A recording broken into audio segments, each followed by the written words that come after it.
আলহামদুলিল্লাহ সুম্মা আলহামদুলিল্লাহ। শুরুতে সেই মহান রব্বুল আলামিন আল্লাহ জাল্লা শানুহু ওয়া আম্মা নাওয়ালুহু দরবারে লাখ কোটি শুকরিয়া আদায় করছি, যিনি আমাদেরকে মহব্বত করে ভালোবেসে সুস্থ রেখে সাপ্তাহিক জুমার দিন আল্লাহর ঘরে আসার বসার, কোরআন ও হাদিস থেকে দিনই কিছু কথা শোনার সুযোগ করে দিয়েছেন। এজন্য সকলেই মন প্রাণ উজাড় করে হৃদয়ের গভীর থেকে শুকরিয়া দান সমস্বরে পড়ে নিচ্ছি আলহামদুলিল্লাহ। অসংখ্য অগণিত দরুদ ও সালাম, রহমত, শান্তি বর্ষিত হোক আমাদের প্রাণের চেয়েও প্রিয় নবীজি সাইয়্যিদুল মুরসালিন, ইমামুল মুরসালিন, খাতামুন নবিয়্যিন, শফিউল মুযনিবিন মুহাম্মদুর রাসূলুল্লাহ সাল্লাল্লাহু আলাইহি ওয়াসাল্লাম। মুহতারাম হাজিরিন, আজকের আলোচনা একটু মনোযোগ দিয়ে শুনতে হবে, কারণ মুসলমানের জীবনের সাথে, ঈমানের সাথে, আমলের সাথে, ঈমানি জজবার সাথে আজকের আলোচনাটা পুরোটাই সম্পর্কযুক্ত। পৃথিবীর ইতিহাসে সবচেয়ে নিকৃষ্ট জাতি হিসাবে কোনো জাতি যদি থেকে থাকে, আমার দৃষ্টিতে ওরা হলো ইহুদি জাতি। ঠিক কিনা বল? ইহুদিদের মতো এত নিকৃষ্ট, খারাপ, বিশৃঙ্খল জাতি পৃথিবীর মধ্যে দ্বিতীয়টা আর আসে নাই। ঠিক কিনা বলেন? অসংখ্য অগণিত নবী রাসূলরা এই ইহুদিদের হাতে নিহত হয়েছে, বলি নাউযুবিল্লাহ। সর্বশেষ তারা মনে করেছিল যে তাদের মধ্যেই সর্বশেষ নবী মুহাম্মদুর রাসূলুল্লাহ সাল্লাল্লাহু আলাইহি ওয়াসাল্লাম তাদের বংশের মধ্যেই আসবে, বনি ইসরাইলের মধ্যে আসবে, বনি ইসমাইলে আসবে না, এটা তাদের ধারণা ছিল। কিন্তু রব্বুল আলামিন যখন আমার নবীকে বনি ইসরাইলের মধ্যে না বরং বনি ইসমাইলের মধ্যে প্রেরণ করলেন, ইহুদিদের মেজাজ খারাপ হয়ে গেছে। তারা বলে, যেই নবী আমাদের গোত্রের মধ্যে আসে নাই, ওই নবীকে দুনিয়ার মধ্যে থাকতে দেওয়া হবে না, বলি নাউযুবিল্লাহ। ইহুদি যত পাত্রী ছিল সকলেই সিদ্ধান্ত নিয়েছে, ছোটবেলায় শিশু মুহাম্মদ, বালক মুহাম্মদকেও যদি আমরা চিনতে পারি তাহলে তাকে মেরে ফেলব, বলি না নাউযুবিল্লাহ। যার কারণে রাসূল সাল্লাল্লাহু আলাইহি ওয়াসাল্লাম যখন ওনার চাচার সাথে বালক অবস্থায় সিরিয়ার সফরে গিয়েছিলেন, প্রতিমধ্যে একজন পাত্রী বলেছিলেন, আপনার ভাতিজাকে যদি বাঁচাতে চান তাহলে আবার মক্কায় ফেরত পাঠিয়ে দেন, কারণ মদিনার ইহুদিরা আপনার ভাতিজার যত লক্ষণ আছে শেষ নবী হওয়ার সব তারা জেনে গিয়েছে। যদি মুহাম্মদ সাল্লাল্লাহু আলাইহি ওয়াসাল্লামকে তারা পেয়ে যায় তাহলে তাকে মেরে ফেলবে, বলি নাউযুবিল্লাহ। রাসূল সাল্লাল্লাহু আলাইহি ওয়াসাল্লাম মক্কায় ছিলেন, পরবর্তীতে যখন মদিনায় হিজরত করে গেলেন, মদিনায় যাওয়ার পরে ওই মদিনার মধ্যে ইহুদিদের কয়েকটা গোত্র ছিল, যার মধ্যে বনু নাজির, বনু কুরাইজা। রাসূল সাল্লাল্লাহু আলাইহি ওয়াসাল্লাম তাদের সাথে সন্ধি করলেন যে তোমরা মদিনায় থাকবা, ঠিক আছে, কিন্তু মুসলমানদের বিরুদ্ধে কোনো ধরনের যুদ্ধ তোমরা করতে পারবা না, বলি সুবহানাল্লাহ। কিন্তু পরবর্তীতে রাসূল সাল্লাল্লাহু আলাইহি ওয়াসাল্লাম যখন বদর যুদ্ধ করলেন, কাফেরদেরকে এমন ভাবে তুলোধুনো করলেন, বড় বড় 70 জন কাফের মারা গিয়েছে, আবু জাহেল মারা গিয়েছে, উকবা মারা গিয়েছে, বড় বড় লিডাররা যখন মারা গিয়েছে, মুসলমানদের শক্তি কি কমেছে না বেড়েছে? আরো জোরে বলেন। মুসলমানদের শক্তি কিছুটা বেড়েছে। পরের বছর প্রতিশোধ নেওয়ার জন্য ওরা আবার এসেছে। উহুদের যুদ্ধে রাসূল সাল্লাল্লাহু আলাইহি ওয়াসাল্লাম যেই নেতৃত্ব দিয়েছিলেন, যে দায়িত্ব বন্টন করেছিলেন, কিছু সাহাবী ওই দায়িত্বটা বন্টনের মধ্যে ঠিক থাকতে পারে নাই। পাহাড়ের চূড়ায় 50 জন সাহাবীকে রাসূল প্রেরণ করেছিলেন যে শুনো, উহুদের যুদ্ধে আমরা জয় পরাজয় যা হবার হবে, কিন্তু সাবধান, ওই চূড়া থেকে তোমরা কখনো নামবা না যতক্ষণ না আমি তোমাদেরকে বলি। আল্লাহু আকবার। সাহাবায়ে কেরাম ওই পাহাড়ের চূড়ায় থেকে যখন দেখলেন যে প্রথম ধাপেই কাফেররা পরাজিত হয়েছে, মুসলমানরা গনিমতের সম্পদ কুড়ানো শুরু করেছে, তারা মনে করলো এখন আর উপরে থেকে কি লাভ, নিচে চলে আসি। নেতৃত্বে যে সাহাবী ছিলেন তিনি বললেন যে না, রাসূল আমাদেরকে বলে নাই, সাবধান, নিচে কেউ যাবা না। যিনি সেনাবাহিনী ছিলেন উপরের 50 জনের, তার কথা কেউ মানে নাই। অনেক সাহাবী নিচের দিকে চলে আসছে যে যুদ্ধ তো শেষ। আসার পরে আবু জাহেলের ছেলে ইকরিমা, তখনও তিনি মুসলমান হন নাই, পেছন দিক থেকে কাফেরদের বিশাল এক বাহিনী নিয়ে ওই চূড়ার মধ্যে কিছু সংখ্যক যে সাহাবীরা ছিল সবাইকে শহীদ করে পেছন দিক থেকে এসে মুসলমানদের উপর এমন আক্রমণ করেন, স্বয়ং আমার নবী পর্যন্ত আক্রান্ত হয়ে যায়, বলি আল্লাহু আকবার। একটা বিপর্যস্ত পরিবেশ মুসলমানদের মধ্যে শুরু হয়ে গিয়েছিল। সেখানে আল্লাহ তাআলা পরবর্তীতে মুসলমানদেরকে আবার বিজয় দান করেছিলেন। উহুদের যুদ্ধ শেষ হলো, এরও কিছুকাল পরে আপনাদেরকে আমি আলোচনা করে শুনিয়েছিলাম, যখন মক্কার কুরাইশরা আবার একটু শক্তিশালী হলো, চূড়ান্তভাবে মুসলমানদেরকে শেষ করে দেওয়ার জন্য তারা খন্দকের যুদ্ধে এসেছিল। এই খন্দকের যুদ্ধের ঘটনা সংক্ষিপ্তভাবে আপনারা শুনেছিলেন। সালমান ফারসি রাদিয়াল্লাহু তাআলা আনহুর পরামর্শে মদিনার একদিকে বিশাল আকারের একটা গর্ত খনন করা হয়েছিল, মনে আছে তো আপনাদের? ভেতর থেকে ওই বনু নাজির, ইহুদি গোত্র বনু কুরাইজা, ওরা বিশ্বাসঘাতকতা করেছে, রাসূলের সাথে দেয়া কথা তারা রাখে নাই। যার কারণে পরবর্তীতে আল্লাহ তাআলা যখন খন্দকের যুদ্ধেও মুসলমানদেরকে বিজয় দান করলেন, ওই যে বনু কুরাইজা বনু নাজির ছিল, তাদেরকে আল্লাহর হাবিব মদিনা থেকে বিতাড়িত করে দিলেন, বলি আল্লাহু আকবার। কারণ রাসূল বুঝে গিয়েছিলেন মদিনার ভিতরে যদি ইহুদিরা থাকে তাহলে মুসলমানরা জীবনে কোনোদিন নিরাপত্তা লাভ করতে পারবে না, ঠিক কিনা বলেন? ওইখান থেকে এই বনু নাজির বনু কুরাইজা তারা বের হয়ে পরবর্তীতে ইহুদিদের তৎকালীন সময়ের সুপার হাউস, বর্তমান সময়ের মতো হোয়াইট হাউস মনে করতে পারেন, সব ইহুদিদের একদম সুপ্রিম লিডার যারা যেই জায়গার মধ্যে অবস্থান করে, এই জায়গাটার নাম হলো খয়বর। এই জায়গাটার নাম কি মনে রাখেন? এই জায়গাটার নাম খয়বর। মদিনা থেকে 150 কিলোমিটার উত্তর পশ্চিম কোণে, মদিনা থেকে উত্তর দিকে 150 কিলোমিটার উত্তর পশ্চিম কোণে খয়বর অবস্থিত। রাসূল সাল্লাল্লাহু আলাইহি সাল্লাম যখন দেখলেন যে মক্কার যারা কাফের আছে তারা তো খন্দকের যুদ্ধে এমন ভাবে পরাস্ত হয়েছে, তারা পুনরায় আবার মুসলমানদের উপর আক্রমণ করবে এই সুযোগ আর নাই, মুসলমানরা এখন যথেষ্ট শক্তিশালী হয়েছে। সবচেয়ে বড় আশঙ্কার আতঙ্কের যে বিষয় সেটা হলো এই ইহুদিদেরকে চূড়ান্তভাবে শেষ করতে হবে, না হলে এই ইহুদিরা পরবর্তীতে মুসলমানদের উপর যে কোনো সময় অ্যাটাক করতে পারে, ঠিক কিনা বলেন? রাসূল সাল্লাল্লাহু আলাইহি ওয়াসাল্লাম খন্দকের যুদ্ধের কয়েক মাস পরে জিলহজ মাসের মধ্যে রাসূল প্রস্তুতি নিয়েছিলেন, যে মাসটা গতকালকে শেষ হয়েছে। আজকে মুহররম মাসের কয় তারিখ? 1 তারিখ। সকলে বলেন না কয় তারিখ? 1 তারিখ। জিলহজ মাসে রাসূল প্রস্তুতি নিয়েছেন, মুহররম মাসের প্রথম দিকে রাসূল প্রস্তুতি নিয়েছেন, শেষের দিকে সাহাবায়ে কেরামদেরকে নিয়ে রাসূল সাল্লাল্লাহু আলাইহি সাল্লাম নিজে সেনাপতি হয়ে যুদ্ধের ময়দানে বেরিয়ে গেলেন, বলি আল্লাহু আকবার। রাসূল নিজে সেনাপতি, কারণ রাসূল মনে করেছিলেন এই ইহুদি জাতি এতটাই বিশৃঙ্খল, ওরা যদি এই খায়বরেও থাকে, এখান থেকে আবার মক্কার কাফেরদেরকে ফুসলায়া বিশাল বাহিনী নিয়ে আবার মদিনা আক্রমণ করবে, ঠিক কিনা বলেন? কারণ ইহুদিদের চরিত্র বর্তমানে আমরা জানি, তারা পুরা পৃথিবীটাকে অস্থির করে রেখেছে, ঠিক কিনা বলেন? বর্তমান দুনিয়া ইহুদিদের শুধুমাত্র একটা অবৈধ রাষ্ট্র আছে, ইসরায়েল, ঠিক কিনা বলেন? আপনারা জানেন না ইহুদিদের কোনো রাষ্ট্র আছে? ইসরায়েল যে রাষ্ট্র, এটা কি বৈধ না অবৈধ? অবৈধ রাষ্ট্র। মুসলমানদের জায়গা ফিলিস্তিন, মুসলিম ভূখণ্ড, সেখানে তারা দ্বিতীয় বিশ্বযুদ্ধের পরে যখন হিটলার প্রায় লক্ষ লক্ষ ইহুদিদেরকে মেরে ফেলেছে, সামান্য কিছু ইহুদি তারা ওইখানে গিয়ে আশ্রয় চেয়েছে, নিজেদের দেহে পরনের কাপড়টা পর্যন্ত ছিল না, বুকের হাড্ডিগুলো দেখা গিয়েছে। মুসলমানরা নম্রতা দেখিয়ে তাদেরকে জায়গা দিয়েছে।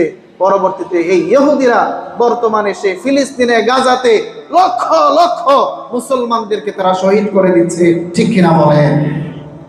মুসলমানরা তাদেরকে ভালোবাসা দেখিয়েছে, এই ভালোবাসার ফল তাদের কাছে ভোগ করতে হচ্ছে। জানি না এটা কতদিন চলতে থাকে। প্রতিদিন ফিলিস্তিনে মুসলমানদেরকে ইহুদিরা হত্যা করছে।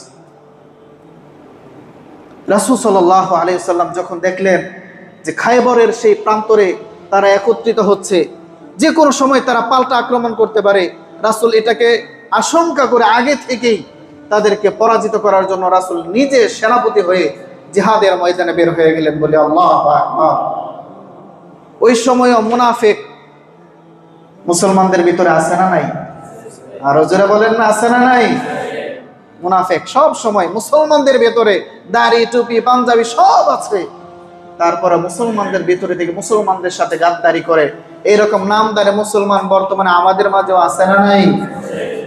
আব্দুল্লাহ ইবনে উবাই ইবনে সুলুল, সে পেছন থেকে খবর পাঠিয়ে দিয়েছে খায়বরে যে শোনো, মুহাম্মদ তার সাথে কিছু সাহাবী নিয়ে, তাদের সংখ্যা বেশি না, 1600, 1600 সাহাবী নিয়ে এসে তোমাদের দিকে আসছে, তোমরা ভয় পাবা না, তোমাদের যে পরিমাণ রসদ সামগ্রী আছে, তোমাদের যে পরিমাণ শক্তিশালী দুর্গ আছে, এই মুহাম্মদ তোমাদেরকে কিছুই করতে পারবে না, কিন্তু আগে থেকে তোমাদেরকে জানিয়ে দিলাম, তোমরা সতর্ক থেকো। খায়বরের যারা ছিল তারা মনে করলো যে এই সমস্ত সামান্য সেনাবাহিনী আমাদের কিচ্ছু করতে পারবে না। বলি না আউযুবিল্লাহ। খায়বরের অবস্থাটা কেমন ছিল আপনারা যারা গিয়েছেন বা দেখতে পারেন নাই একটু শুনে রাখেন। খায়বরের মধ্যে বড় বড় দুর্গ ছিল প্রায় 8টা। বলেন কয়টা? 8টা দুর্গ ছিল। এর মধ্যে সামনের দিকে ছিল 5টা, উপরের দিকে ছিল 3টা। রাসূল সাল্লাল্লাহু আলাইহি সাল্লাম এই 1600 সাহাবীদেরকে নিয়ে যখন খায়বরের দিকে অগ্রসর হলেন, প্রতিমধ্যে একটু পরে পরে রাসূল বিশ্রাম নিচ্ছিলেন এবং রাত্রিবেলায় রাসূল সাল্লাল্লাহু আলাইহি সাল্লাম খায়বরের উপকণ্ঠে এসে উপস্থিত হলেন।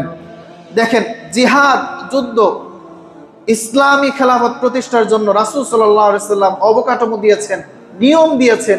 এই নিয়মের বাহিরে গিয়ে যুদ্ধ করা মুসলমানদের জন্য জায়েজ হবে না। রাসূল সাল্লাল্লাহু আলাইহি সাল্লাম পারলে রাত্রিবেলায় আক্রমণ করে দিতে পারতেন, কিন্তু রাসূল রাত্রিবেলায় আক্রমণ করেন নাই, বরং রাত্রিবেলায় রাসূল সেখানে অবস্থান করলেন, ফজরের সময় নামাজ পড়লেন, আল্লাহ তাআলার কাছে দোয়া করলেন। ফজরের পরে খায়বর থেকে কিছু কৃষক তাদের জমির মধ্যে গিয়েছে কাজ করার জন্য। আপনারা জানেন মক্কা মদিনা এই জায়গাগুলো হচ্ছে মরুভূমি। কি ভূমি? মরুভূমি। চারিদিকে শুধু ধুধু বালু আর বালু, প্রচন্ড গরম। আর খায়বরের যে এরিয়াটা আছে ওই এরিয়াটা বড় শীতল, ওইদিকে খেজুর গাছের সংখ্যা বেশি, ওই জায়গাটা বেশি, স্বচ্ছ পানি পাওয়া যায়। যার কারণে ভোরবেলায় যখন কয়েকজন কৃষক বেরিয়েছে যে আমরা দেখি খেতে খামারে কি অবস্থা, হঠাৎ করে তারা দেখলো যে রাসূল সাল্লাল্লাহু আলাইহি সাল্লাম 1600 সাহাবীর বিশাল একটা বাহিনী নিয়ে খায়বরের দিকে অগ্রসর হচ্ছে। বলে আল্লাহু আকবার। তারা সাথে সাথে তৎক্ষণাৎ ফিরে এসেছে। ফিরে আসার পরে দুর্গের মধ্যে যারা ছিল তাদেরকে জানিয়েছে যে মুহাম্মদ সাল্লাল্লাহু আলাইহি সাল্লাম বিশাল আকারের এক বাহিনী নিয়ে মুসলমানরা এই কাফের দুর্গের দিকে এগিয়ে আসছে, আমাদেরকে শেষ করে দেওয়ার জন্য এগিয়ে আসছে। তারা তাদের বিশাল দুর্গ আছে, দুর্গের ভেতরে অবস্থান করবে, কারণ এই খায়বরের মধ্যে ইতিপূর্বেও বহু জাতি আক্রমণ করেছে, কিন্তু তাদেরকে পরাজিত করতে পারে নাই। রাসূল সাল্লাল্লাহু আলাইহি সাল্লাম যখন সামনের দিকে অগ্রসর হলেন, এই দুর্গগুলোর মধ্যে আপনারা নামগুলো জেনে রাখেন। প্রথম নিচের দিকে 5টা দুর্গ ছিল, উপরের 3টাকে সেভ করার জন্য, কারণ পুরা ইহুদি সাম্রাজ্যের যত ধরনের খনিজ দ্রব্য ছিল, সোনা রূপা খাবার দাবার সব ওই দুর্গের ভিতরে স্টক ছিল। প্রথম 5টা দুর্গের মধ্যে একটা ছিল নাঈম। রাসূল সাল্লাল্লাহু আলাইহি সাল্লাম নাঈম দুর্গের সামনে গেলেন, যাবার পরে সাহাবীদের একটা অংশকে প্রেরণ করলেন। ওই দুর্গের ভেতরে একজন পেহলওয়ান ছিল যার নাম হচ্ছে মারহাব। বলেন নাম কি? আর জোরে বলতে নাম কি? মারহাব, যার ভেতরে 100 পুরুষকে হারিয়ে দেওয়ার মতো ক্ষমতা ছিল। তৎকালীন সময়ে তাকে বীর পেহলওয়ান কুস্তিগির মনে করা হতো। কয়েকজন সাহাবী তার বিরুদ্ধে গেলেন, যাওয়ার পরে লড়াই হলো, সাহাবায়ে কেরাম শহীদ হয়ে গেলেন, পরাজিত হয়ে আবার ফিরে আসলেন। 1 দিন 2 দিন 3 দিন তাদেরকে পরাজিত করা সম্ভব হচ্ছে না। রাসূল সাল্লাল্লাহু আলাইহি ওয়াসাল্লাম রাত্রিবেলায় এশার নামাজের পরে ঘোষণা করলেন, লা উতিয়ান্না রায়াতা গাদান রাজুলান ইউহিব্বুল্লাহু ওয়া রাসূলুহু। সাহাবীরা আমার শোনো, আগামী কালকে এমন একজন সাহাবীর কাছে আমি আমার যুদ্ধের পতাকার দায়িত্ব দিব। ইউহিব্বুল্লাহু ওয়া রাসূলুহু, আল্লাহ এবং তার রাসূল ওই ব্যক্তিটাকে, ওই সাহাবীকে বড় ভালোবাসে। সুবহানাল্লাহ। ওয়া ইউহিব্বুহুল্লাহু ওয়া রাসূলুহু ওয়া ইউহিব্বুহুল্লাহ ওয়া রাসূলা, এবং আল্লাহ এবং তার রাসূলকেও ওই ব্যক্তিটা ভালোবাসে। আমার আশা করি, আমি আল্লাহ তাআলার কাছে এই আশা করি, ওই ব্যক্তির হাতে আল্লাহ রাব্বুল আলামিন মুসলমানদেরকে বিজয়ী করবেন। সুবহানাল্লাহ। উমরে ফারুক রাদিয়াল্লাহু তাআলা আনহু বললেন, আমার জীবনে কত রাত কেটেছে, কোন রাতে আমার নির্ঘুমভাবে আমি কাটাই নাই, কিন্তু যখন রাসূল ঘোষণা করলেন পরের দিন যেই ব্যক্তিটাকে পতাকা দিবে, ওই ব্যক্তিটাকে আল্লাহ ভালোবাসেন, রাসূল ভালোবাসেন, রাসূলকেও আল্লাহকেও ওই ব্যক্তিটা বড় ভালোবাসে, ওই ব্যক্তির হাতে মুসলমানদের প্রথম জয় আল্লাহ তাআলা দিবে। আমার মনে বড় আশা ছিল ওই পতাকাটা হয়তো রাসূল আমাকে দিবে, যার কারণে আমি উমর ওই সারা রাত কেটে গিয়েছে টেনশন আর পেরেশানিতে, আমার ঘুম আসে না। অনেক সাহাবায়ে কেরাম নির্ঘুম ভাবে কেটেছিলেন যে না জানি এই পতাকাটা কার হাতে দেয়। পরের দিন যখন ফজরের নামাজের পরে রাসূল বললেন আইনা আলী, বলিন আল্লাহু আকবার। রাসূল বললেন আলী কোথায়? সাহাবায়ে কেরাম বললেন ইয়া রাসূলুল্লাহি ইয়া হাবিবাল্লাহ, আলী তো অসুস্থ, চোখের মধ্যে সমস্যা, চোখ উঠেছে। আপনাদের চোখ উঠে না? চোখ উঠলে চোখ কি হয়? লাল হয়ে যায়, দেখা যায় না, ময়লা আসবে। সাহাবায়ে কেরাম বললেন ইয়া রাসূলুল্লাহ, আলী তো অসুস্থ, চোখ উঠেছে, চোখটা বড় লাল হয়ে আছে, নামাজের মধ্যে আসতে পারে না। সাহাবায়ে কেরামকে বললেন যাও আলীকে তোমরা কাঁধে করে নিয়ে আসো। দুইজন সাহাবী কাঁধে করে নিয়ে আসলেন। রাসূল বললেন আলী রে কি হয়েছে? আলী রাদিয়াল্লাহু তাআলা বললেন ইয়া রাসূলুল্লাহ ইয়া হাবিবাল্লাহ, আমার চোখ উঠেছে যার কারণে দেখতে পাই না, বড় অসুস্থতার মধ্যে আছি, নামাজটাও জামাতে এসে পড়তে পারি না। রাসূল বললেন আলী রে শুনো, গতকালকে এশার পরে ঘোষণা দিয়েছিলাম আজকে আমি পতাকা একজন সাহাবীকে দিব, যেই সাহাবীকে আল্লাহ এবং তার রাসূল ভালোবাসে, বলি আল্লাহু আকবার। আলী বললেন ইয়া রাসূলুল্লাহ, আপনার কথা শিরোধার্য, কিন্তু আমার চোখের মধ্যে তো সমস্যা, চোখ উঠেছে, এই চোখ নিয়ে আমি কিভাবে জিহাদ করব, লড়াই করব? আমার নবীর সাথে সাথে আলী রাদিয়াল্লাহু তাআলা আনহুর চোখের মধ্যে হাতটাকে বোলায়া দিলেন। বোলায়া দিতে দেরি হয়েছে। ইতিহাসের কিতাবের মধ্যে স্পষ্ট লেখা আছে, সাহাবায়ে কেরাম বলেন আলীর চোখ এমন ভাবে সুস্থ হয়েছে, মনে হয়েছে আলীর চোখের মধ্যে জীবনে কোনোদিন অসুস্থতা আসে না। এমন ভাবে সুস্থ হয়েছে, চোখের পাওয়ার আল্লাহ তাআলা বৃদ্ধি করে দিয়েছেন, বলি আল্লাহু আকবার। রাসূল সাল্লাল্লাহু আলাইহি সাল্লামের এই যে মুবারক হাতের মধ্যে বরকত আছে না নাই? আর জোরে বলেন না আছে না নাই? রাসূলের থুতুর মধ্যে বরকত আছে না নাই? সাহাবায়ে কেরাম এক বালতি পানি নিয়ে আসলেন, ইয়া রাসূলুল্লাহ আপনি ওযু করেন, তারপরে আমরা ওযু করব। রাসূল ওযু করলেন, ওযু শেষে কুলি করা একটু পানি ওই বালতির মধ্যে দিয়ে দিলেন। সাহাবায়ে কেরাম বললেন আল্লাহর কসম করে বলি ওই বালতির পানি থেকে মেশকে আম্বরের ঘ্রাণ ছড়াচ্ছিল, বলি আল্লাহু আকবার।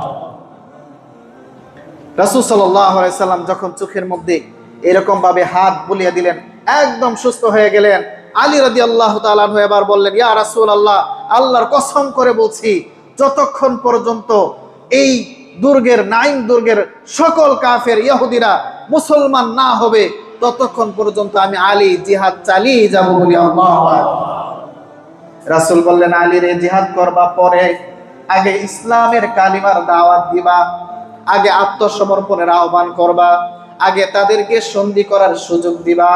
যদি এই সকল কিছু তারা অস্বীকার করে তারপরে তুমি আলী তাদের বিরুদ্ধে যুদ্ধ করবে, বলি আল্লাহু আকবার। আলী রে শুনো, তুমি আলীর মাধ্যমে একজন কাফের একজন ইহুদি যদি মুসলমান হয়ে যায় তাহলে শোনো ওই মুসলমান হওয়ার দ্বারা মক্কার মধ্যে সবচেয়ে দামি দামি যেই লাল উটগুলো আছে এই উটগুলো আল্লাহর রাস্তায় সদকা করলে যেই সওয়াব, এই পরিমাণ সওয়াব আল্লাহ রাব্বুল আলামিন তোমার আমলনামায় দিয়ে দিবে। সুবহানাল্লাহ।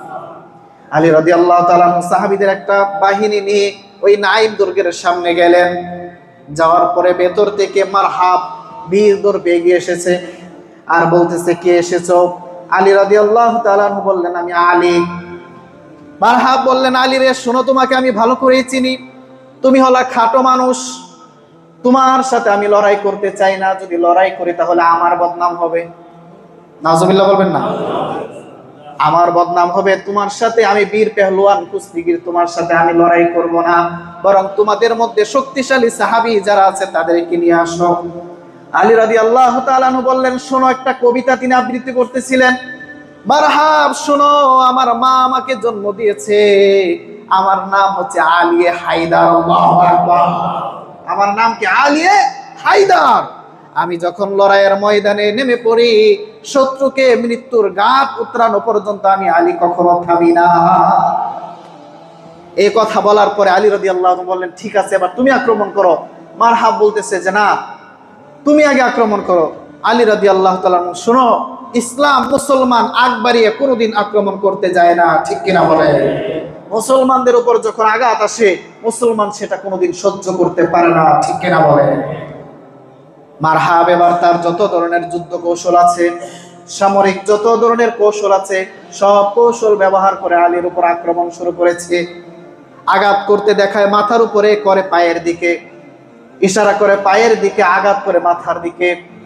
একের পর এক রণকৌশল করে যখন সে কোনো কিছুই করতে পারতেছিল না, আলী রাদিয়াল্লাহু তাআলা আনহু বললেন, এবার আমার পালা। আলী রাদিয়াল্লাহু তাআলা আনহু এমন একজন সাহাবী, রাসূল বলেছেন, আনা মাদিনাতুল ইলমি ওয়া আলিয়ুন বাবুহা। ও দুনিয়ার মানুষ শোনো, আমি নবীর ভিতরে যত পরিমাণ ইলমে ওহী আছে, এই সকল ইলমে ওহী যদি তোমরা পেতে চাও তাহলে আলীর কাছ থেকে তোমরা শিখে নাও।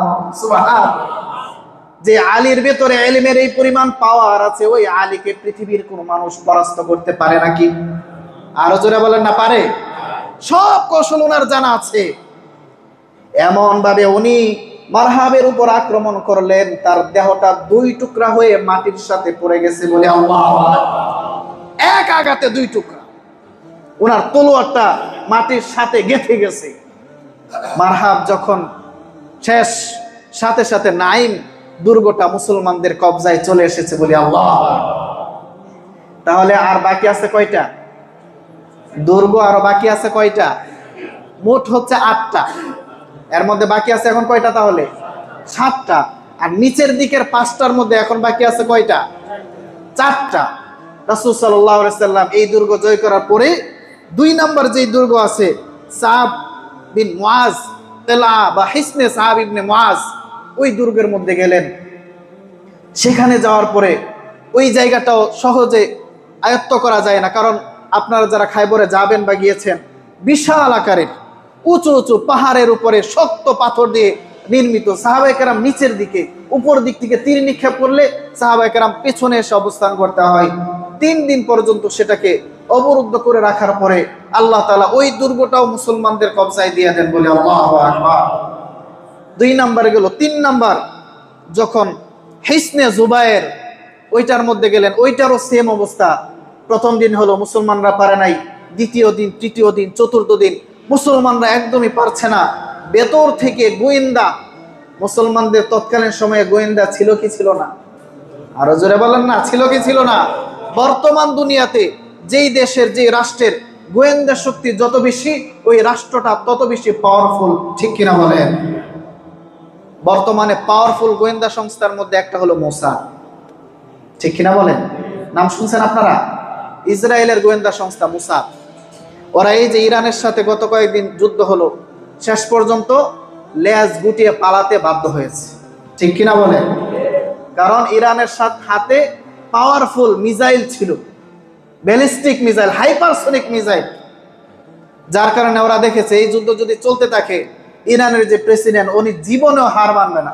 বলছে, আমি যদি মারা যাই এরপরে আরেকজন আমার পরে আসবে, কিন্তু আমেরিকার সাথে, ইসরায়েলের সাথে আমরা শেষ হয়ে যাব, কোনোদিন মাথা নত করবো না, বলি আল্লাহ। সেদিকে আমি যাচ্ছি না। পরবর্তীতে ইসরায়েল হার মেনেছে, কিন্তু যে নিউজগুলো আমাদের কাছে এসেছে, ওদের 10 জন বিজ্ঞানীকে ইসরায়েল হত্যা করেছে ঘুমন্ত অবস্থায়, ওই বিজ্ঞানীদের প্রাসাদের ভেতরে। কিভাবে? সবগুলো গোয়েন্দা সংস্থার মাধ্যমে। এই ইরানের ভেতরে ইসরায়েলের বহু গোয়েন্দা ছিল, যারা সামরিকভাবে একদম পরিপূর্ণ ট্রেন্ড। তাদের সব ধরনের সামরিক কৌশল, বর্তমানে যে ডিজিটাল যত রকমের আসবাবপত্র আছে, কিভাবে কি করতে হবে, সব সামগ্রী তাদের কাছে ছিল। পুরা দুনিয়াব্যাপী তাদের নেটওয়ার্ক। রাসূল সাল্লাল্লাহু আলাইহি সাল্লামের একজন গোয়েন্দা ছিল ওই জুবায়ের গোত্রের ভেতরে। দুর্গের ভেতর থেকে সে রাত্রিবেলা এসে বলছে, ইয়া রাসূলুল্লাহ, আপনি তো অবরোধ করে রেখেছেন, 1 মাস চলে গেল, ওরা আপনার কাছে পরাজয় বরণ করবে না। রাসূল বললেন, কেন, কারণটা কি? সে বলল, এই দুর্গের নিচ দিয়ে পানির ব্যবস্থা আছে, নিচ দিয়ে ওই গোপন সুড়ঙ্গ দিয়ে তারা বের হয়ে ওই জায়গা থেকে পানি কালেক্ট করে, খাবার কালেক্ট করে, আরেক দুর্গের সাথে কানেকশন, ওইখান থেকে সব এনে তারা চলতেছে। আপনি যদি 1 বছর পর্যন্ত অবরোধ করে রাখেন, তাহলে তাদেরকে আপনি পরাজিত করতে পারবেন না। এই খবর যখন রাসূল শুনলেন, পরের দিন রাসূল এই দুর্গ বাদ দিয়ে যে দিক দিয়ে তারা পানি আনতো, ওই সুড়ঙ্গটাকেই ভেঙে একদম বন্ধ করে দিলেন বলে আল্লাহ। পরের দিন তারা বেরিয়ে এসেছে, যুদ্ধ করেছে, মুসলমানরা জয়লাভ করেছে। তৃতীয় দুর্গটাও মুসলমানদের কবজায় চলে এসেছে বলে আল্লাহ। হিসনে জুবাইর মুসলমানদের কবজায়, তারপরে হিসনে উবাই ওইটার মধ্যে গেলেন, ওইটাকেও আল্লাহ তাআলা মুসলমানদের হাতে জয়লাভ করার সুযোগ করে দিলেন বলে আল্লাহু আকবার। তারপরে গেলেন হিসনে নাজির বা নিজার, ওই দুর্গে যাওয়ার পরে এত উঁচা বিশাল দুর্গ ছিল, ওইটাকে ভেদ করা মুসলমানদের পক্ষে আর সম্ভব হচ্ছে না। রাসূল সাল্লাল্লাহু আলাইহি সাল্লাম সাহাবায়ে কেরামের সাথে পরামর্শ করলেন কি করা যায়, কারণ কোরআনে আল্লাহ রাব্বুল আলামিন একটা অস্ত্রের কথা বলেছেন, যে অস্ত্রটার কাছে সবাই পরাজিত হতে বাধ্য, সেটার নাম হচ্ছে রকেট মিসাইল। সেটার নাম কি? রকেট মিসাইল বা ক্ষেপণাস্ত্র, দূর থেকে যেটাকে নিক্ষেপ করা হয়। এখন তো আধুনিক ক্ষেপণাস্ত্র আপনারা ব্যবহার দেখেছেন, কারণ সবগুলো ভিডিও এখন আপনাদের হাতে। আমি হাইপারসোনিক মিসাইলের এই যে কার্যক্রম কিভাবে পরিচালিত হয় সেটা আমি দেখলাম, যে প্রত্যেকটা রাষ্ট্রের আকাশ সীমা নির্দিষ্ট পরিমাণ 25 কিলোমিটার বা 30 কিলোমিটার উপর পর্যন্ত, এটা হচ্ছে নিজের দেশের আকাশ সীমা। এর উপরে যদি কেউ চলে যায় তাহলে ওই দেশের অনুমতি লাগে না। মিসাইলগুলো যখন আকাশে ছোড়া হয়, এটা শুধু 100-200 না, বরং 2000 কিলোমিটার উপরে চলে যায়, মহাকাশে চলে যায় বলে আল্লাহ। যেই দেশ থেকে মারা হয় মহাকাশে গিয়ে ওই দেশের বরাবর গিয়ে তারপরে ওই দেশের মধ্যে আক্রমণ করে। তাহলে মিসাইলের পাওয়ার আছে না নাই? এজন্য আল্লাহ তাআলা কোরআনে বলেছেন, ওয়ামা রমাইতা ইয রমাইতা ওয়ালাকিন্নাল্লাহা রমা। এই যে রমা বা নিক্ষেপ, এই নিক্ষেপিত যত ধরনের যন্ত্র আছে এগুলোর মধ্যে স্বয়ং আল্লাহ তাআলা পাওয়ার দিয়ে দিয়েছেন বলি আল্লাহু আকবার। রাসূল সাল্লাল্লাহু আলাইহি সাল্লাম সাহাবায়ে কেরামকে বললেন, শোনো, এইভাবে তো তাদের দুর্গটাকে জয় করা যাবে না। আমাদের কাছে যে গোলা বারুদ আছে এগুলোকে এরকম ভাবে তাদের দিকে নিক্ষেপ করতে হবে। পরের দিন সাহাবায়ে কেরাম একসাথে গোলা বারুদ তাদের উপরে যখন নিক্ষেপ শুরু করলো, একদিকের কিছু দেয়াল ছিদ্র হয়ে গেছে, বলি না আল্লাহু আকবার। কিছু দেয়াল যখন ছিদ্র হয়ে গেল, রাসূল সাল্লাল্লাহু আলাইহি সাল্লামের সাহাবায়ে কেরাম বীর দর্পে ওই ছিদ্রগুলো ব্যবহার করে ভেতরে প্রবেশ করলেন। ভেতরে প্রবেশ করার পরে এই পুরা দুর্গটাকে মুসলমানরা দখল করে নিলেন বলে আলহামদুলিল্লাহ। আর ভেতরে যে সমস্ত ইহুদিরা ছিল তারা ওই যে আবার সুড়ঙ্গ ব্যবহার করে উপরের দিকে যে আরো 3টা এলা ছিল, ওই এলাগুলোর মধ্যে, দুর্গগুলোর মধ্যে চলে গেছে। নিচের 5টা যখন মুসলমানদের কবজায় চলে এসেছে, রাসূল সাল্লাল্লাহু আলাইহি ওয়াসাল্লাম এবার উপরের দিকে অগ্রসর হলেন। ওই 3টা দুর্গের মধ্যে সবচেয়ে বড় যে দুর্গ ছিল, সেই দুর্গটার নাম ছিল আমুস দুর্গ। বলেন কি দুর্গ? নামটা মুখস্থ করেন, কি দুর্গ? আমুস দুর্গ। রাসূল সাল্লাল্লাহু আলাইহি ওয়াসাল্লাম যখন গেলেন, ওই দুর্গের যে বিশাল আকারের ফটক ছিল, ওই ফটক ভেদ করে ভেতরে যাওয়া মুসলমানদের পক্ষে সম্ভবই ছিল না। আর পাহাড়ি পথ হওয়ার কারণে ক্ষেপণাস্ত্রগুলো উপরের দিকে নিয়ে যাওয়া সম্ভব ছিল না। ঘোড়া, উট ব্যবহার করে উপরে যাওয়া সম্ভব ছিল না। পায়ে হেঁটে উপরে যাওয়াটাই কঠিন হয়েছে। রাসূল সাল্লাল্লাহু আলাইহি ওয়াসাল্লাম এবার আলী রাদিয়াল্লাহু তাআলা আনহুর মাধ্যমে আবার আরেকটা জামাতকে প্রেরণ করলেন আর বললেন, আলী রে শুনো, এই আমুস দুর্গটা বড় শক্তিশালী। এই দুর্গটা যদি মুসলমানদের হাতে চলে আসে তাহলে পুরো ইহুদি সাম্রাজ্য মুসলমানদের পায়ের তলে চলে আসবে। আলী রাদিয়াল্লাহু তাআলা যখন সাহাবায়ে কেরামকে নিয়ে সামনের দিকে গেলেন, যাওয়ার পরে ভেতর থেকে কাফেররা বের হয়ে লড়াইয়ের ময়দানে অবতীর্ণ হলো।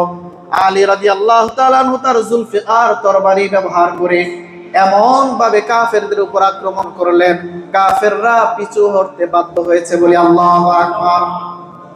শুধু তাই নয় আমার ভাইয়েরা, যখন আলী রাদিয়াল্লাহু তাআলা আনহুর হাতের ঢাল ভেঙে যায়, ঢাল হিসাবে তিনি কি ব্যবহার করবেন? সামনে যে আমুস দুর্গের বিশাল আকারের লোহার ফটক ছিল, বাম হাতে ওই ফটকটাকে তিনি উপরে এইভাবে তুলে ধরেন বলে আল্লাহু আকবার। যতক্ষণ যুদ্ধ চলেছে ততক্ষণ পর্যন্ত বাম হাত দিয়ে ওই ফটকটাকে তিনি ঢাল হিসাবে ব্যবহার করেছে। মুসলমানদের যখন জয়লাভ হয়ে গেল, এই দুর্গ যখন দখল হয়ে গেল, বাকি দুইটা অটোমেটিকলি মুসলমানদের হাতে চলে এসেছে বলে আল্লাহু আকবার। পরবর্তীতে সাহাবায়ে কেরামের 70 জন সাহাবায়ে কেরাম ওই দুর্গ আমুস দুর্গের ফটকটাকে উপরে তোলার চেষ্টা করলো, কিন্তু 70 জন সাহাবী মিলে ওই দুর্গের ফটকটাকে তারা উপরে তুলতে পারে নাই। এত ওজন আলী রাদিয়াল্লাহু তাআলা একা বাম হাতে উপরে তুলেছেন। রাসূল সাল্লাল্লাহু আলাইহি সাল্লাম বললেন, আলী রে, যুদ্ধ তো এবার শেষ, তুমি নিজে এখন ট্রাই করে দেখো তো পারো কিনা। আলী রাদিয়াল্লাহু তাআলা আনহু ফটকটাকে শুধু বাম হাতে না, বাম হাত ডান হাত শরীরের পুরো শক্তি দিয়ে উপরে তোলার চেষ্টা করে, আর তো উপরে উঠে না। রাসূল বললেন, আলী রে শোনো, যুদ্ধের ময়দানে যখন তোমাকে পাঠিয়েছি, তোমার কোমরের মধ্যে একটা গামছা বেঁধে দিয়েছিলাম, রুমাল বেঁধে দিয়েছিলাম, আর আমি দোয়া করেছিলাম, আল্লাহ, এই আলী যতক্ষণ পর্যন্ত জিহাদের ময়দানে থাকবে আপনি তাকে মৃত্যু দিবেন না। আল্লাহু আকবার। আপনি তাকে মৃত্যু দিবেন না, তার মরণটা শুধু একমাত্র আজরাইলের হাতেই হবে। যার কারণে আলী রে, তোমার গায়ে যতক্ষণ এই গামছাটা ছিল, আল্লাহ রাব্বুল আলামিন তোমাকে এমন ভাবে নুসরত দান করেছেন, আল্লাহ রাব্বুল আলামিনের ওই পাওয়ার তোমার মধ্যে দিয়ে দেওয়ার কারণে, ওই নুসরতের কারণে এই 70 জন মানুষ যে ফটক তুলতে পারে না, তুমি আলী একাই বাম হাতে সেটাকে তুলেছো। আল্লাহু আকবার। এই হচ্ছে ঈমানি পাওয়ার। যাদের ভিতরে ঈমান থাকবে, আল্লাহ রাসূলের ইতাআত আর অনুসরণ থাকবে, আল্লাহর উপর তাওয়াক্কুল আর ভরসা থাকবে, আমরা এখনো বিশ্বাস করি পুরা পৃথিবীর পরাশক্তি আমরা যদি সেই বলে বলিয়ান হতে পারি, আমেরিকা, ইসরায়েল সব মুসলমানদের কদমে এসে পড়তে বাধ্য হবে। ঠিক কিনা বলে? অনেকেই মনে করতে পারেন আমাদের কাছে তো কিছুই নাই, ঈমান আছে আমাদের কাছে। ঠিক কিনা বলে? ঈমান আছে না নাই? ঘাটতি আছে, কিন্তু ঈমানে বলে আবার যখন আমরা বলিয়ান হব, পৃথিবীর সকল পরাশক্তি মুসলমানদের পায়ে এসে পড়তে বাধ্য হবে। ঠিক কিনা বলে? আফগানিস্তানের বাস্তব ঘটনা, পিচ্চি হাফেজে কোরআন, ওর দিকে ট্যাঙ্ক তেরে আসতেছে, ওকে একদম পিষে ফেলবে, হাতের মধ্যে মাটির একটা টুকরো নিল সে, তারা হাসতেছিল, এই মাটির টুকরো দিয়ে এই বাচ্চা ছেলে আমাদের কি করবে। মাটির টুকরোটা হাতে নিয়ে সে আল্লাহু আকবার বলে, বিসমিল্লাহ বলে ওই ট্যাঙ্কের দিকে যখন মাটির টুকরোটা নিক্ষেপ করেছে, বিশাল আকারের গোলা বারুদের নেই, ট্যাঙ্কের মধ্যে পড়তে দেরি হয়েছে, পুরা ট্যাঙ্কটা মুহূর্তের মধ্যে বিস্ফোরিত হয়ে সকল সেনা মারা গিয়েছে। বলি আল্লাহু আকবার। এটা হচ্ছে মুসলমানের ঈমানি পাওয়ার। গতকাল থেকে একটা ভিডিও সেই ভাইরাল হয়েছে, পুরা গাজাকে তো মাটির সাথে মিশিয়ে দিয়েছে, তারপরেও ইহুদি সৈন্যদের একের পর এক টহল গাজার ভেতরে ছিলই। একটা ট্যাঙ্ক উপরে ডাকনাটা খোলা, ভেতরে 7 জন ইসরায়েলি সেনা, তারা সেখানে অবস্থান করতেছে। একজন হামাসের মুক্তিযোদ্ধা জিহাদি ঈমানে বলে বলিয়ান হয়ে হাতের মধ্যে একটা বোমা নিয়ে, সে জানে আমি গেলে সেখানে মারা যাব, কারণ মুসলমান মরলে শহীদ। বলেন, মুসলমান মরলে কি? মুসলমান মৃত্যুকে কি ভয় পায়? কারণ মুসলমান জানে এই জীবন আমার আসল জীবন নয়, আমি মরতে দেরি হবে, রব্বুল আলামিন আমাকে জান্নাতের সবুজ পাখি বানায়া জান্নাতি করে দিবেন। বলি আল্লাহু আকবার। ওই বোমাটা হাতের মধ্যে নিয়ে একদম ট্যাঙ্কের ভেতরে দিয়ে উপরে মুখটা ফেলে আস্তে করে উপরে চলে এসেছে। ভেতরে যারা ছিল সব, এই ইহুদি জায়নিস্টরা ভেতরে যতজন ছিল সব শেষ হয়ে গেছে। বলি আল্লাহু আকবার। নিজেদের শেষ সম্বলটুকু দিয়ে তারা লড়াই করতেছে। আমরা বিশ্বাস করি এই ফিলিস্তিনে, এই গাজাতে আবার ইসলামের পতাকা উড়বে। ঠিক কিনা বলে? আমরা বিশ্বাস করি ইমাম মাহদী আলাইহিস সালাতু ওয়াস সালাম যখন বাইতুল্লাহর চত্বরে উনি খেলাফার ঘোষণা দিবেন, মুসলমানদের কাছ থেকে বায়াত নেবেন, নেওয়ার পরে প্রথমে উনি চলে যাবেন ইরানে। কোথায় চলে যাবেন? ইরানে। ইরানের নাম তো নেই, পারস্য, ফার্স, এই পারস্যে সেখানে তিনি চলে যাবেন। সেখানে মুসলমানদের ইমানি ইসলামী খেলাফত কায়েম হবে। সিরিয়াতে যাবেন, ইসলামী খেলাফত কায়েম হবে। শেষ পর্যন্ত তিনি ফিলিস্তিনে আসবেন, বাইতুল মুকদ্দাস দখল করে ইসরায়েলিদের চূড়ান্ত পতন ঘটাবেন। বলি আল্লাহু আকবার। সেদিন পর্যন্ত আমাদেরকে ঈমানের পরীক্ষা দিয়ে যেতেই হবে। রাজি আছি তো ইনশাআল্লাহ? পুরা দুনিয়ার জন্য আমাদেরকে দোয়া করতে হবে, আমাদের যতটুকু সুযোগ আছে চেষ্টা করতে হবে। কিন্তু মুসলমান বিশ্বাস করে যখন মুসিবত আসে আমাদের উপর, এই মুসিবতের মাধ্যমে আল্লাহ তাআলা আমাদেরকে শক্তিশালী করেন। ঠিক কিনা বলেন? রাসূল সাল্লাল্লাহু আলাইহি ওয়াসাল্লাম সাহাবায়ে কেরামদের এই যুদ্ধের ফল হিসাবে আমুস দুর্গ যখন হাতে চলে আসলো, বাকি 2 দুর্গের নেতা, লিডার সবাই রাসূলের কাছে এসে আগেই সারেন্ডার করেছে। রাসূল সাল্লাল্লাহু আলাইহি ওয়াসাল্লাম বললেন, শোনো, তোমরা যেহেতু সারেন্ডার করেছো, তোমাদের উপর কোনো ধরনের আক্রমণ আর হবে না। এটা ইসলামী নীতি। কেউ যদি সারেন্ডার করে তার উপর আর কি নাই, কোনো ধরনের আক্রমণ নাই।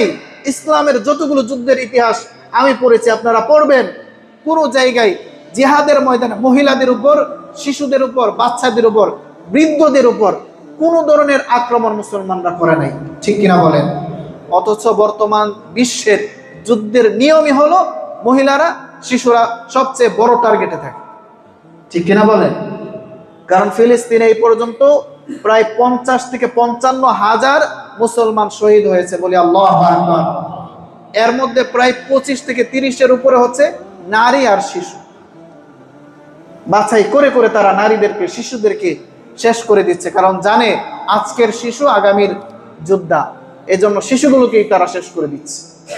প্রায় 3 থেকে 3.5 লক্ষ মুসলমান এই ফিলিস্তিনের গাজাতে নিখোঁজ আছে। নিখোঁজ মানে কি? তারা আর দুনিয়াতে নাই, ওইটা মৃত্যুর লিস্টে তারা যুক্ত করে নাই। আমরা বিশ্বাস করি এদের এই রক্তের, এই সাধনার, এই ত্যাগের উপর দিয়ে এই ভূখণ্ডে, পুরা পৃথিবীতে আবার ইসলাম প্রতিষ্ঠা হবে, ঠিক কিনা হবে? ফিলিস্তিন আবার ফ্রি হবে। ফিলিস্তিন, বাইতুল আকসা, বাইতুল মুকদ্দাস, আমাদের প্রথম কিবলা আবার মুসলমানদের হাতে আসবে ইনশাআল্লাহ। রাসূল সাল্লাল্লাহু আলাইহি সাল্লাম বললেন, ঠিক আছে, তোমাদের সাথে আমাদের সন্ধি হলো।